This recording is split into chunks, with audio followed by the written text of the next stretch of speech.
Les exégètes bibliques débattent depuis des années de l'emplacement de ces lieux saints. Aujourd'hui, un homme affirme les avoir peut-être trouvés. Depuis des millénaires, le mont Sinai, c'est la montagne la plus disputée de l'histoire de l'humanité. Ce sont les terres saintes. Sainte City était sainte sous mes pieds, juste un désert rocailleux. C'est incroyable. Le lieu où Moïse aurait reçu les 10 commandements, mais dont l'emplacement exact n'a jamais été prouvé. Nous sommes en Arabie Saoudite, en train d'escalader le véritable mont Si. Cette année, des archéologues ont envoyé un drone équipé d'un radar à pénétration de sol sainte, fois plus puissant que tous les systèmes précédents, pour scanner l'une des montagnes candidates. Les Saoudiens bloquent l'accès à ces sites archéologiques que nous pensons liés à Moïse et à l'Exode, ce qui a empêché la diffusion de vidéos et de photos de très haute qualité. Ce qu'ils découvrirent les stupéfia.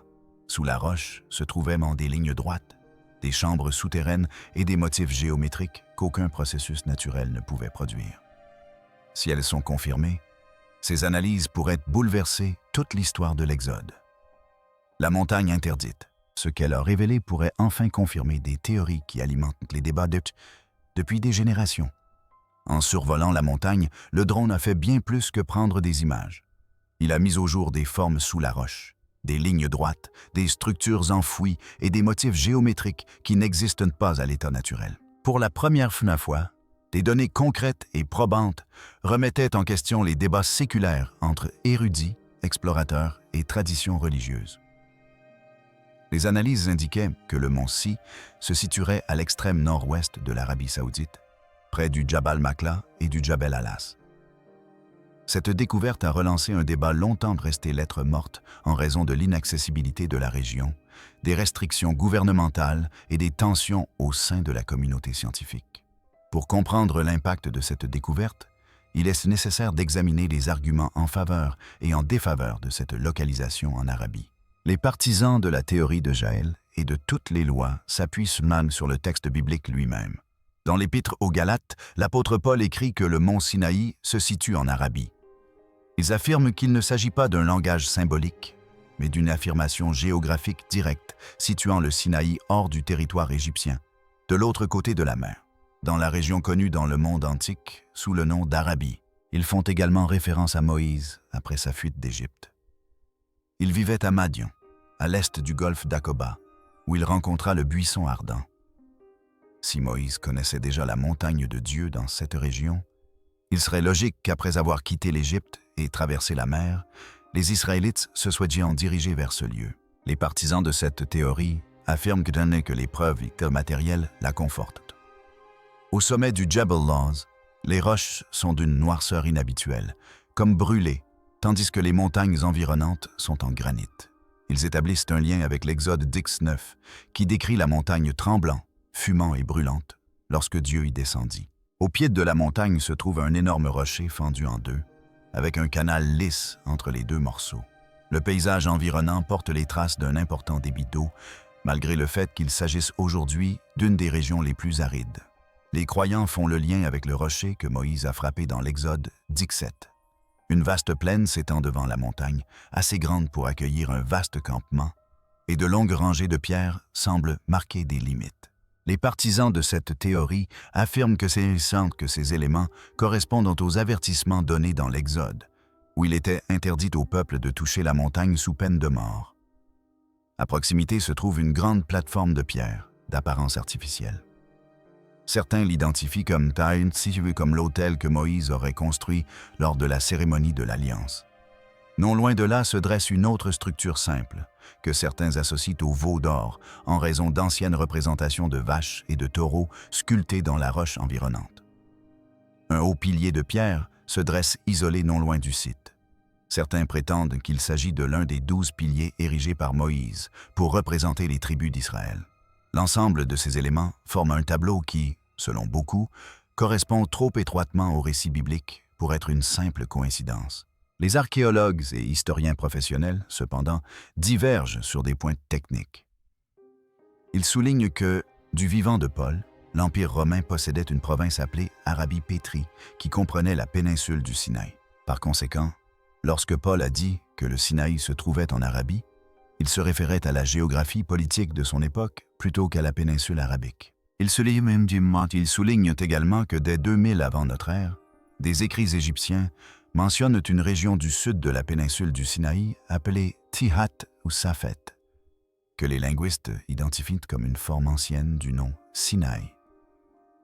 Cela relie le terme à la péninsule égyptienne des siècles avant Moïse. Un autre argument majeur est l'absence de vestiges de la fin de l'âge du bronze. Ni poterie, ni outils, ni inscriptions, ni traces d'établissement datant de l'Exode. Les éléments mis en avant par les partisans de cette théorie pourraient appartenir à des cultures distinctes d'époques ultérieures. Les scientifiques ajoutent que la roche sombre au sommet est d'origine naturelle, que les blocs erratiques se forment spontanément dans les déserts, que les alignements de pierres pourraient être des marques de marquage animalier ou territorial, et que les autels présumés ne présentent aucun signe d'activité rituelle ancienne. Pendant des années, le débat est resté équilibré jusqu'à ce que la technologie vienne bouleverser la donne. En 2012, des scans LAR à Angkor, au Cambodge, ont stupéfié les archéologues en révélant un réseau urbain entier dissimulé sous une jungle dense. Imaginez maintenant un radar 100 fois plus puissant que les modèles précédents, monté sur un drone et déployé au-dessus des montagnes reculées d'Arabie, rarement accessibles. C'est ce qui s'est produit en 2025, propulsant la recherche du mont Si dans une nouvelle ère. Le drone a enfin fourni des données pointant vers une montagne précise, dont les motifs correspondent au relevé. Mais cette découverte soulève une nouvelle question. Pourquoi cette montagne? Et qui a identifié ce site caché bien avant que le monde n'en voie la preuve? Les strates d'un sol sacré. Les archéologues et les exégètes soulignent que le sol près du buisson ardent était déjà sacré avant même l'arrivée de Moïse. Un détail crucial souvent négligé dans le livre de l'Exode. Lorsque Moïse s'approcha de la flamme étrange, la voix qu'il entendit ne lui annonça pas que la terre deviendrait sainte.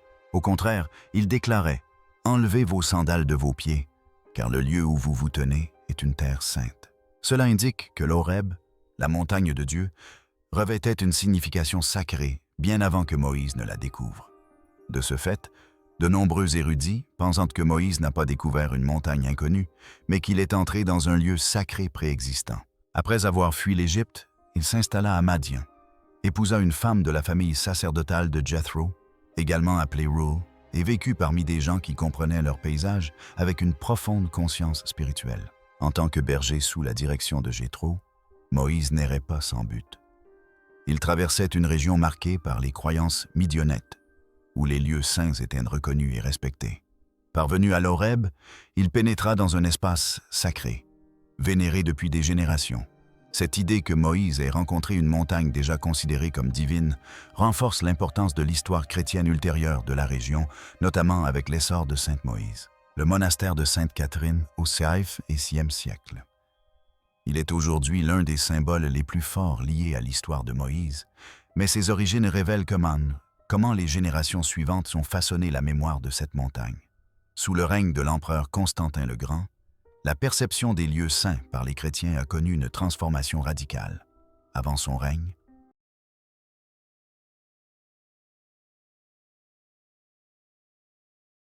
les chrétiens ne se rendaient pas en pèlerinage comme aujourd'hui. Leur foi était centrée sur des vérités spirituelles, soulignant que Dieu était omniprésent et que la véritable Jérusalem était céleste et non terrestre. La conversion de Constantin a tout changé. Soudain, l'Empire romain entreprit d'identifier et de protéger les sites physiques liés aux événements bibliques. Son épouse, l'impératrice Hélène, joua un rôle central dans ce nouveau mouvement. Vers 326 APR-JC, elle parcourut la Palestine et les régions avoisinantes, à la recherche de lieux associés à la vie de Jésus et à d'autres moments clés de la Bible. À la même époque où la culture du pèlerinage se développait, des moines commencèrent à se rassembler dans le désert reculé au pied du Djabal Moussa, la montagne égyptienne longtemps associée au mont Si biblique. Une croyance simple attirait ces premiers moines. Ils souhaitaient en prier près du lieu où Moïse avait rencontré Dieu dans le buisson ardent. Leur dévotion prit peu à peu forme et donna naissance au monastère Sainte-Catherine. Au IVe siècle, une petite communauté monastique s'était installée au pied de la montagne, y construisant des abris et accueillant les voyageurs. Ils croyaient que la vallée au pied du Jabal Moussa abritait le buisson qui brûlait sans se consumer. On ignore si cette tradition provenait d'une tradition ancestrale locale ou si elle s'est développée lors de la nouvelle vague de pèlerinage chrétien. Mais lorsque l'histoire parvint à Constantinople, cette croyance était déjà fermement ancrée. 2 siècles plus tard, au VIe siècle, l'empereur Justinien consolida l'importance du monastère. Il ordonna la construction d'un complexe fortifié autour de ce que les moines affirmaient être le buisson ardent originel. L'édifice était remarquable pour l'époque, avec ses épais murs de granit, ses tours, ses entrepôts et son église centrale.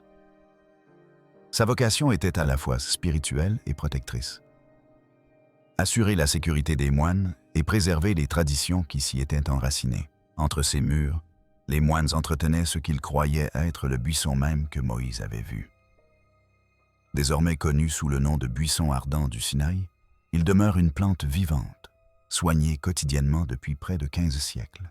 Les moines l'ont préservé comme un symbole de la présence divine. Les pèlerins touchent souvent ses branches ou s'agenouillent près d'une hache et s'agenouillent près de lui, imaginant le moment où Moïse entendit son appel. Le monastère Écite est également devenu un dépositaire du patrimoine chrétien. Sa bibliothèque, l'une des plus anciennes au monde, après celle du Vatican, abrite des Bibles anciennes, des écrits des premiers chrétiens et des traductions rares, conservées grâce à la protection des moines. Pendant des générations, saint Catherine n'était-il pas seulement un centre spirituel, mais aussi un foyer de savoir fréquenté par des érudits, des voyageurs et des dignitaires religieux. Un autre lieu emblématique du monastère est le puits de Moïse, que l'on croit être l'endroit où Moïse aida pour la première fois Zappora et ses sœurs à puiser de l'eau. Les pèlerins s'en approchent avec une profonde vénération, imaginant le moment où Moïse passa de prince égyptien à humble berger. Pourtant, une question demeure. Si la sainteté d'Horeb était si profondément enracinée, pourquoi subsiste-t-il si peu de vestiges matériels de l'époque de Moïse? Et cela nous amène au mystère suivant. Si des peuples anciens se rassemblaient réellement sur une montagne sacrée, pourquoi si peu de traces de leur présence subsistent-elles? L'énigme de l'Exode. Les archéologues notent que les Israélites du Sinaï n'étaient ni un royaume, ni des bâtisseurs de villes, ni des sédentaires, ni des agriculteurs. C'étaient des nomades, des familles de bergers vivant sous des tentes et se déplaçant d'un lieu à l'autre. Selon la Bible, ils restèrent sur la montagne pendant environ 1 an, une période si courte qu'en termes archéologiques, elle ne laisse presque aucune trace. Une ville laisse des murs, des ateliers, des temples et des sépultures. Un campement nomade ne laisse que de faibles traces. Les experts identifient 4 types de vestiges qu'un tel groupe peut laisser, chacun disparaissant naturellement au fil des millénaires. Le premier est constitué des pierres de foyer et des cendres. Les feux quotidiens pour la cuisson nécessitent de petits cercles de pierres. Mais le vent disperse les cendres, la pluie emporte les pierres et les animaux piétinent le sol. Après des milliers d'années, ces feux ne laissent presque aucune trace, souvent seulement une légère décoloration du sol. Dans les déserts, les cendres disparaissent en tant que quelques saisons. Après 300-500 ans, l'absence de vestiges de feu est tout à fait normale. Le deuxième type est constitué des trous de poteaux et des alignements de pierres. Les piquets de tente laissent de petits trous ronds, détectables uniquement par un grattage du sol extrêmement minutieux. Les alignements de pierres qui servaient à guider les animaux ou à délimiter de petits enclos sont encore plus difficiles à identifier. Plus tard, bergers, commerçants et nomades les déplacent ou les réutilisent, effaçant ainsi les motifs originaux. Le troisième type d'indice est constitué de tessons de poterie. La poterie représente généralement l'indice le plus probant pour les archéologues, mais les nomades transportaient très peu d'objets, de simples bols, de petites jarres et des marmites. Lorsque ces objets se brisaient, les fragments étaient dispersés dans de vastes zones désertiques. Au fil des millénaires, ces fragments se sont mêlés à la poterie d'innombrables voyageurs ultérieurs, rendant impossible leur attribution à un groupe précis. Le quatrième type d'indice est constitué de déchets enfouis et de fausses essences d'aisance. Les matières organiques se décomposent complètement en milieu ouvert.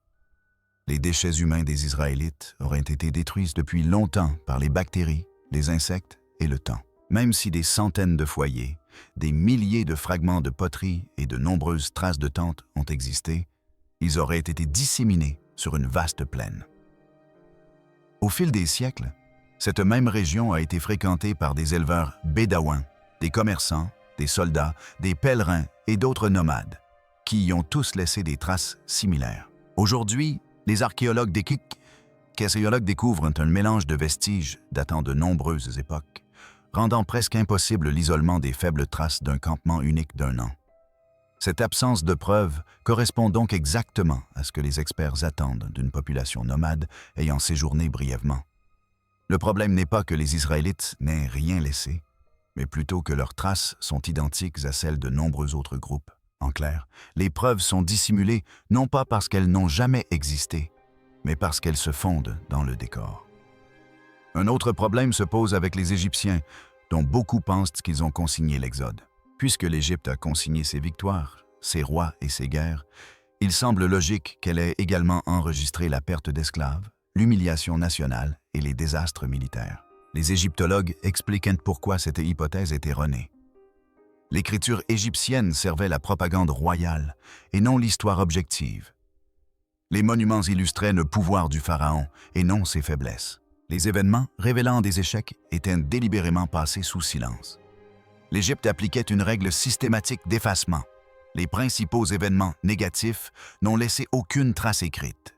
L'expulsion des Hyksos, l'un des bouleversements politiques les plus importants d'Égypte, n'a donné lieu à aucune inscription de l'époque et n'est connu que par des récits postérieurs. Le cas d'Akhenaton est encore plus flagrant. Après sa mort, les souverains qui lui ont succédé ont effacé son nom, détruit ses statues et réécrit l'histoire pour l'éliminer complètement. Si les Égyptiens ont effacé la mémoire de leur propre roi, ils auraient certainement effacé tout événement mettant en scène une divinité étrangère les vainquant. Si l'Exode s'est déroulé comme décrit, l'Égypte aurait été confrontée à des fléaux, à des magiciens défaillants, à la mort des premiers-nés, y compris l'héritier royal, à une panique générale, à la fuite des esclaves et à la destruction des chars de combat dans l'eau. Aucun scribe égyptien n'aurait jamais consigné de tels événements. Le silence des archives égyptiennes n'est donc pas surprenant. C'est précisément ce à quoi s'attendent les historiens. Ensemble, ces deux facteurs dessinent un schéma prévisible. Les Israélites ont laissé des traces trop discrètes pour être visibles. Et les Égyptiens ont effacé tout ce qui menaçait le prestige royal. L'absence de preuves ne réfute pas l'Exode. Elle correspond à ce qui se produirait naturellement. Le désert est silencieux, mais non vide. Grâce à une étude minutieuse et aux outils modernes, de faibles traces peuvent parfois être décelées. Bien que les Israélites aient disparu de la mémoire collective, leur présence a laissé des marques subtiles sous le sable, au fil des millénaires. Et ce n'est pas la première fois qu'un peuple d'Israël disparaît. Des siècles plus tard, les 10 tribus du Nord s'évanouirent dans des quartiers dans des conditions similaires. Leur sort aurait-il pu suivre le même schéma? Des traces dispersées, des archives effacées, ne laissant à l'histoire que le silence, un second exode. L'histoire relate de nombreuses disparitions, mais rares sont celles qui sont aussi marquantes que la perte d'une communauté entière.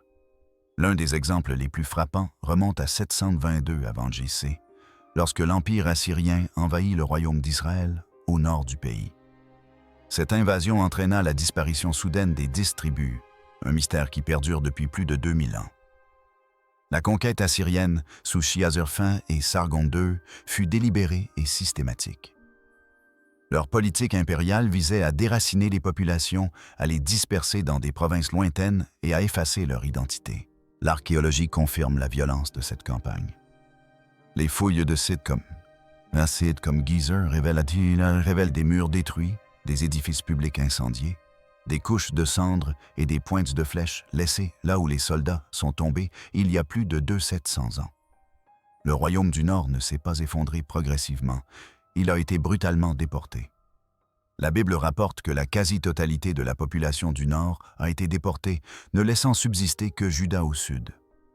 De là est née la légende des 10 tribus perdues. Les recherches modernes, cependant, montrent que la réalité était plus complexe. Si beaucoup ont été déportés, des milliers d'Israélites sont restés sur place. Ils ont continué à cultiver la terre, reconstruit de petits villages et ont plus tard formé une partie du groupe connu sous le nom de Samaritains, qui ont préservé des fragments de la tradition israélite. Pendant ce temps, d'autres ont disparu dans le monde assyrien. Certains ont été absorbés par de nouvelles régions où les familles ont été séparées, les langues mélangées et les coutumes peu à peu disparues. Ces peuples n'ont pas disparu. Ils ont simplement cessé d'apparaître dans les archives en tant que nations distinctes. Leur disparition par assimilation, leur survie sans identité est au cœur du mystère. L'exil assyrien présente un parallèle évident avec l'Exode.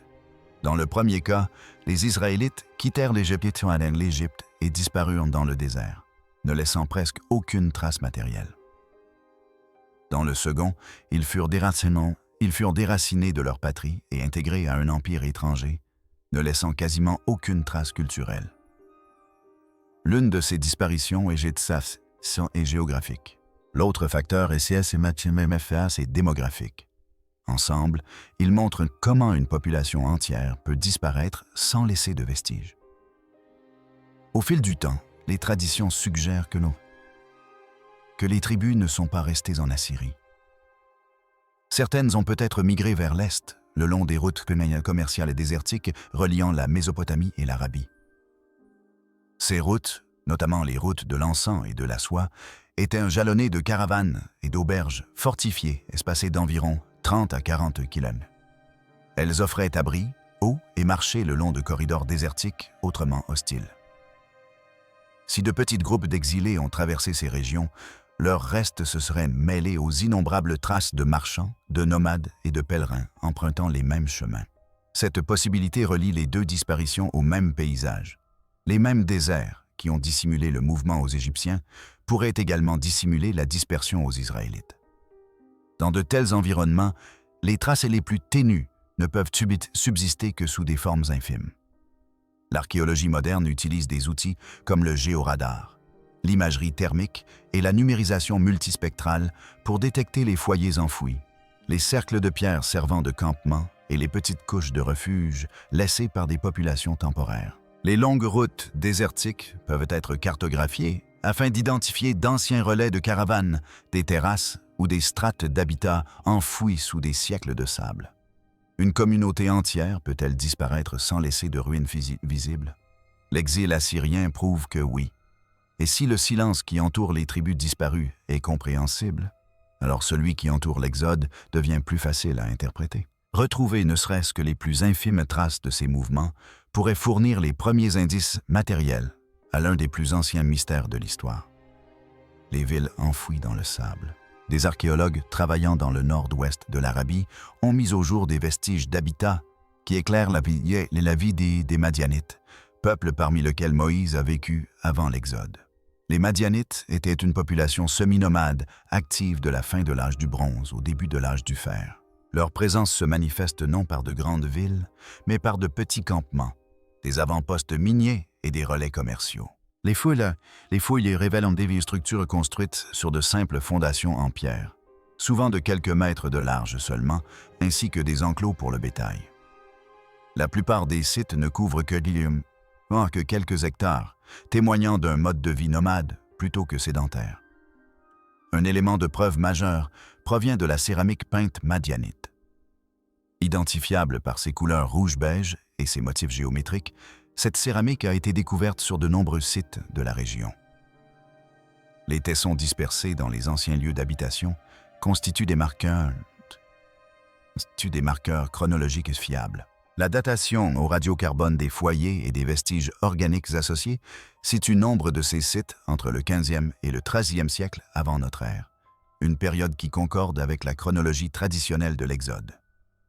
La poterie, bien qu'utilitaire, témoigne d'un savoir-faire local constant, révélant une tradition céramique adaptée à un mode de vie nomade. Des traces d'activité industrielle côtoient des vestiges domestiques. Les fouilles ont mis au jour des débris de fusion, notamment des scories et des fragments de fours, confirmant l'extraction et le traitement du cuivre et d'autres métaux. Les sources historiques décrivent le travail manuel le travail des métaux comme caractéristique de cette région, et les découvertes archéologiques corroborent cette hypothèse. Les sites miniers étaient situés près de points d'eau saisonniers et de petits villages se sont formés autour de ces centres industriels. Des prospections de surface et des fouilles ciblées ont confirmé l'existence d'une activité économique organisée au sein d'une société majoritairement nomade. Les structures en pierre apportent un éclairage supplémentaire.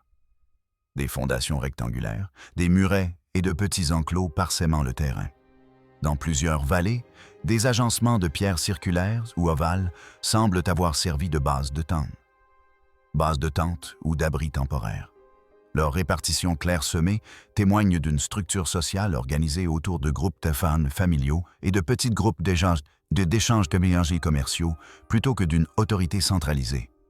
La présence d'ossements d'animaux sur ces sites, notamment de moutons, de chèvres et de bovins, confirme des pratiques pastorales favorisant des déplacements fréquents. Les dispositifs de gestion de l'eau précisent davantage les modes d'occupation du territoire. Les archéologues sont identifiés des canaux, des fossés et des dépressions en pierre destinés à recueillir les eaux pluviales saisonnières. Ces aménagements démontrent une adaptation soignée à l'environnement aride. Des foyers et des dépôts de cendres à proximité de ces points d'eau indiquent une occupation répétée mais temporaire. L'itinéraire biblique de l'Exode mentionne des lieux tels qu'Élim, Rephidim et Tabra. Les archéologues notent qu'il s'agissait probablement de campements saisonniers plutôt que de villes permanentes, ce qui correspond au modèle d'établissement madianite. Les sites géographiquement proches de ces lieux présentent une architecture minimale, des poteries éparses et des vestiges de foyers, suggérant des déplacements guidés par l'eau, le pâturage et des routes commerciales plus établies. Ces routes commerciales laissent elles-mêmes une empreinte archéologique significative. Les chemins caravaniers, reliant le nord-ouest de l'Arabie au golfe d'Aqaba, au Levant méridional et au nord de l'Arabie.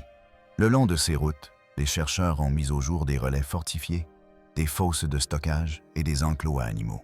La présence d'artefacts madianites le long de ces corridors confirme leur participation à des réseaux d'échanges régionaux. Des lingots de cuivre, des fragments de poterie et de petits outils apparaissent régulièrement près des points d'eau saisonniers, témoignant d'une occupation temporaire liée au commerce. L'art rupestre et les inscriptions apportent un éclairage culturel supplémentaire. Des pétroglyphes représentant des animaux, des humains et des figures géométriques apparaissent dans toute la région, offrant un aperçu du monde symbolique de ses habitants. Ces découvertes soulèvent une question importante. Si les Madianites reconnaissaient déjà des sites sacrés dans la région, comment cette vénération pré-israélite a-t-elle pu influencer les rituels et les événements associés ultérieurement au mont Si, le nom et le feu? Le nom de la montagne offre le plus ancien indice de son importance, bien avant l'arrivée des Israélites. Certains chercheurs font remonter ce nom à Sin, le dieu lunaire mésopotamien vénéré dans toute la Mésopotamie et par les premiers peuples sémitiques, suggérant que la montagne aurait pu servir de lieu de culte lunaire des siècles avant le récit biblique. Cette interprétation concorde avec l'orientation de certains sommets et points culminants par rapport au cycle céleste, une caractéristique commune des premiers sites religieux sémitiques. Une autre explication relie le nom au mot hébreu san, buisson d'épines, rappelant le buisson ardent de l'Exode. Selon cette hypothèse, la végétation locale, notamment les acacias et autres arbustes épineux facilement inflammables, aurait pu inspirer des associations avec le feu. Une troisième interprétation situe la montagne au sein du désert du péché, un nom faisant peut-être référence à l'argile ou à la boue, et reflétant le caractère environnemental du désert environnant. Bien que les significations diffèrent, chaque interprétation témoigne d'une vénération pré-israélite ancienne pour la montagne et son utilisation dans des pratiques rituelles ou symboliques. Le récit biblique souligne le caractère unique des tablettes données à Moïse. L'Exode les décrit comme étant inscrites du doigt de Dieu, les distinguant ainsi des inscriptions réalisées par l'homme. Le premier ensemble d'idoles fut brisé lorsque Moïse confronta les Israélites qui adoraient un veau d'or, un acte qui violait l'alliance. La tradition juive rapporte que Moïse conserva les fragments et les plaça à côté du second ensemble intact dans l'Arche d'Alliance, symbolisant à la fois la continuité de la loi divine et la réalité de la faillibilité humaine. Des traces matérielles liées à ce récit apparaissent au pied de la montagne. Des fouilles archéologiques ont permis d'identifier des plateformes en pierre, des enclos et des fondations qui pourraient avoir servi d'hôtels ou d'espaces rituels, correspondant aux descriptions bibliques des cérémonies d'alliance et des pratiques sacrificielles. Des foyers, des fosses revêtues de pierre et des regroupements de petits assemblages de pierre indiquant la présence d'aires de cuisson temporaire et d'enclos à bétail. De simples fragments de poterie confirment la présence humaine, tandis que des ossements d'animaux épars suggèrent une activité rituelle ou domestique. Bien que modestes, ces vestiges correspondent à l'empreinte attendue d'une communauté nomade accomplissant des rites religieux en milieu désertique.